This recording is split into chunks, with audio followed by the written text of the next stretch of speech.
À chaque quotidien, sa une, ce mardi, des exclus du mondial de football au Brésil en passant par la multiplication des conflits sociaux en France ou encore la guerre des chefs à l'UMP, tout est dit ce matin. Je vous propose de commencer cette revue de presse par les exclus du mondial qui font la une de Libération. L'occasion de rappeler qu'à 2 jours du coup d'envoi, le pays du foot tout puissant est en proie à de fortes tensions sociales, nourries par les exigences de la FIFA et le coût de l'événement. Pour le quotidien, c'est la coupe qui fait déborder le vase.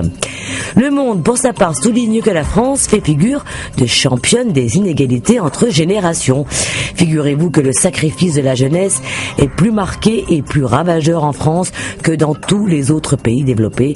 En 30 ans, le niveau de vie des trentenaires aurait reculé de 17% par rapport à celui des sexagénaires. Ceci explique peut-être cela.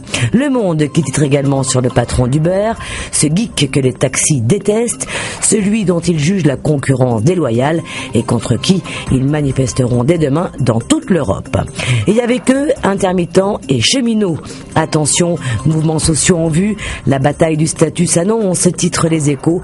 Et pour le quotidien, Manuel Valls affronte là sa première épreuve sociale. À l'UMP ce soir, ça passe ou ça casse, prévient aujourd'hui en France. La présidence transitoire pourrait être confiée au trio Fillon-Raffarin-Juppé, mais elle ne suffira pas à ramener le calme à l'UMP, prédit le quotidien. Et pour tourner la page copée, NKM n'a rien d'autre à proposer que de changer le nom du parti. Mais non, Nathalie, la crise est bien plus grave et l'union est devenue impopulaire à l'UMP, à Seine Métro. Le scandale Big Malion, l'absence de leadership, d'offres politiques. Résultat, 65% des Français souhaitent la dissolution de l'UMP et la création d'un nouveau parti d'opposition, selon Le Gratuit. Et le Figaro, de son côté, voit toujours l'UMP suspendu au retour de Sarkozy. Les proches de l'ancien président prépareraient même le terrain en vue du retour de leur favori, indique le quotidien. Bref, vous pensez bien qu'on ne pourra plus se quitter sans un mot sur nos bleus au mondial, évidemment. Et comme ça, la boucle est bouclée. L'équipe reprend ce matin une citation pleine d'espoir de Didier Deschamps à propos du parcours des Français.